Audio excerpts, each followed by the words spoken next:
Bismillahirrahmanirrahim. Assalamualaikum warahmatullahi taala wabarakatuh. Yang dihormati Profesor Madya Dr. Ahmad Zulfikar bin Abdul Hadi.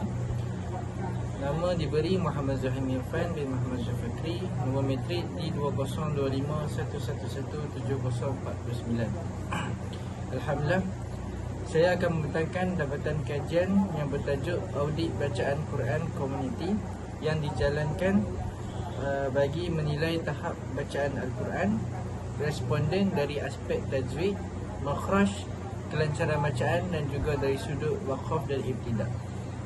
Untuk kajian ini, kami telah memilih surah Al-Fatihah dan juga surah Al-Mulk ayat 1 hingga ke 5 sebagai bahan bacaan kepada responden untuk dijadikan sebagai kajian.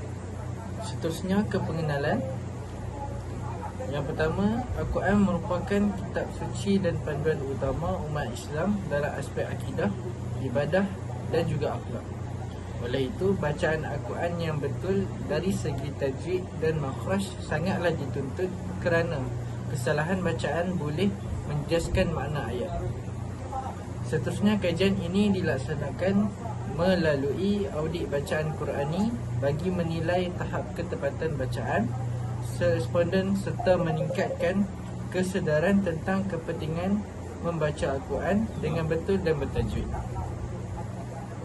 Seterusnya, dapatan utama statistik kesalahan, di mana berdasarkan dapatan kajian, analisis statistik menunjukkan bahawa kesalahan bacaan paling tinggi adalah dalam aspek makhraj huruf, iaitu sebanyak 36%. Diikuti dengan kesalahan tajwid sebanyak 35% dan kelancaran serta irama bacaan sebanyak 26%. Manakala kesalahan waqaf dan ibtidah mencatatkan peratusan yang paling rendah, iaitu hanya 1%. Dapatan ini menunjukkan bahawa aspek asas bacaan, hukum tajwid dan juga sebutan huruf masih memerlukan penekanan yang serius. Bismillahirrahmanirrahim. Alhamdulillahi Rabbil Alamin. Ar-Rahmanir-Rahim. Okay. Responden ini telah melakukan kesalahan, iaitu pada ayat Ar-Rahim. Ar-Rahmanir-Rahim. Bentuk kesalahannya iaitu mat alif sukun tidak dibaca secara konsisten. Kadang 2 harakat, kadang juga 6 harakat ketika waqaf. Maka sebagai pembetulan bacaan haruslah dibaca secara seragam, sama ada 2, 4 atau 6 harakat ketika waqaf. Sebagai penjelasannya, mat arif sukun ini adalah berlaku pada huruf mat yang diikuti huruf baris hidup yang menjadi sukun kerana waqaf. Summa rji'il basara karratain yanqalib ilaikal basaru khasi'an wa huwa hasir. Seterusnya, responden ini telah melakukan kesalahan pada ayat yang khalib, iaitu huruf qalqalah tidak diletakkan ketika bacaan. Oleh itu, sebagai pembetulan bacaan haruslah dibaca dengan detakan ringan pada huruf ba. Penjelasannya iaitu huruf qalqalah ialah khataba jindal. Dalam lafaz ini huruf ba berbaris sukun, maka wajib berlaku qalqalah. Detakan dilakukan secara ringan tanpa menambah baris atau memanjangkan suara. Bismillahirrahmanirrahim. Alhamdulillahi Rabbil Alamin. Ar-Rahmanir-Rahim. Maliki Yaumiddin. Responden ini telah melakukan kesalahan pada 2 ayat, iaitu Ar-Rahmani Maliki, iaitu bacaan mat asli dipanjangkan lebih daripada 2 harakat. Sebagai pembetulan bacaan, mat asli ataupun mat tabi'i haruslah dibaca 2 harakat sahaja pada huruf min pada 2 kalimah tersebut.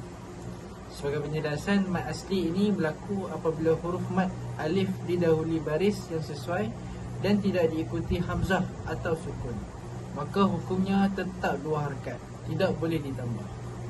صراط الذين أنعمت عليهم غير المغضوب عليهم ولا الضالين.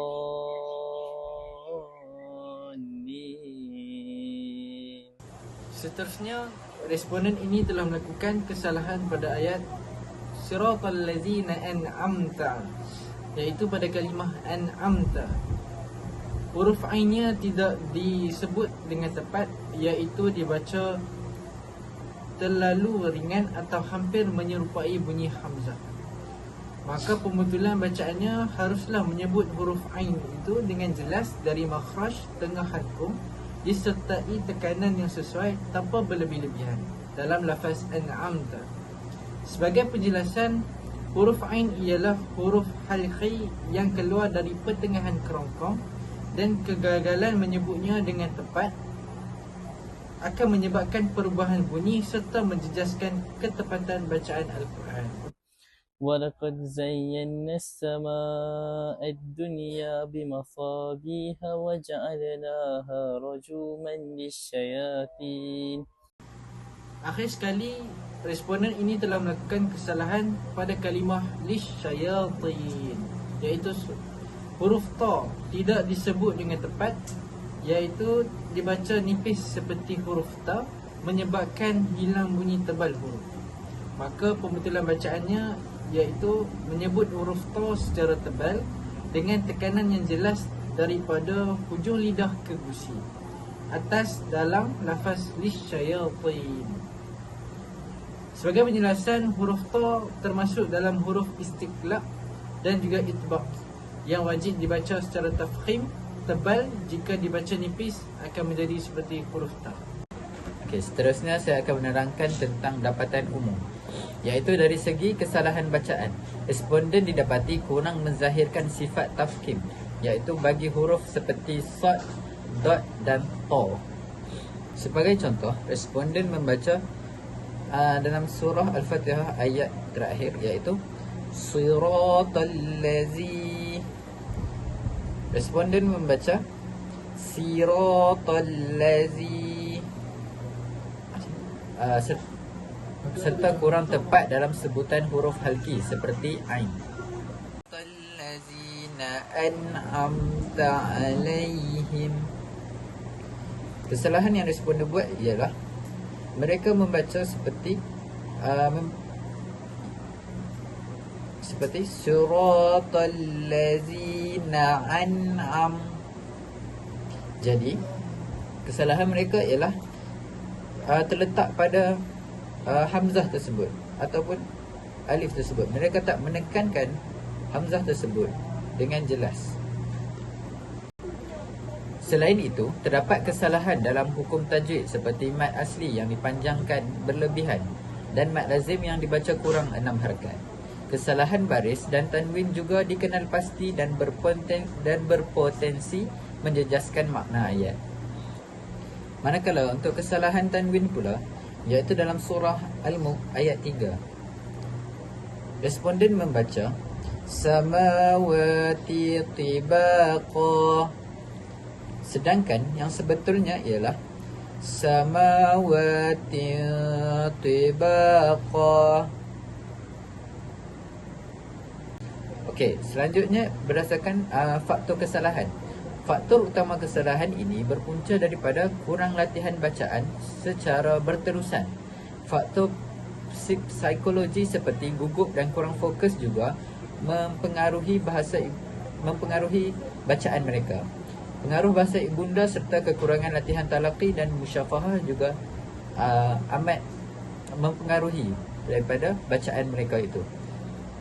Selain itu, untuk perbandingan responden cemerlang didapati melakukan kesalahan yang minimum dan konsisten, khususnya dalam hukum mad dan makhraj huruf. Manakala responden yang sederhana dan rendah menunjukkan kesalahan yang lebih kerap dan berulang walaupun bacaan mereka masih lancar secara umum. Jom kita lihat cadangan intervensi bagi kajian ini. Berdasarkan dapatan kajian, beberapa intervensi dicadangkan bagi membentuk bacaan yang berkualiti.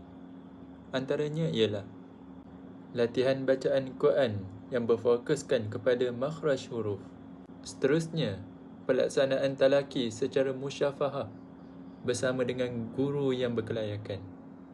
Boleh juga digunakan contoh-contoh bacaan yang dilakukan oleh Syekhul Kabir yang pakar dalam bidang bacaan Al-Quran, antaranya Syekh Mahmud Khalil Al-Khushairi yang sangat terkenal.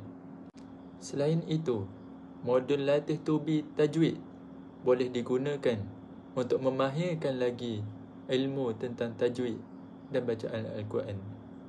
Di samping itu, kod warna yang berada di dalam Al-Quran itu sangat membantu dalam mengenal pasti hukum-hukum tajwid tertentu. Jom saya simpulkan refleksi tentang kajian ini. Sepanjang kajian ini, saya memperoleh pengalaman yang sangat banyak dan sungguh bermakna sebagai seorang mahasiswa ataupun seorang bakal guru pendidikan Islam itu sendiri. Kajian ini amat menyedarkan saya. Tidak semestinya orang yang lancar bacaannya betul dan tepat tajwidnya. Pengalaman ini sangat bermakna. Ia menyedarkan saya supaya lebih peka kepada pelajar-pelajar terhadap bacaan Al-Quran mereka. Ia juga merupakan satu tanggungjawab yang sangat besar kepada seorang guru untuk membimbing bacaan Al-Quran daripada pelajar-pelajar sejak awal lagi, kerana ia merupakan satu contoh yang akan diikut sehingga mereka akhir hayat. Secara keseluruhannya, kajian ini membentuk kesedaran dan keyakinan saya sebagai seorang bakal pendidik di masa hadapan untuk melahirkan generasi Al-Quran yang celik.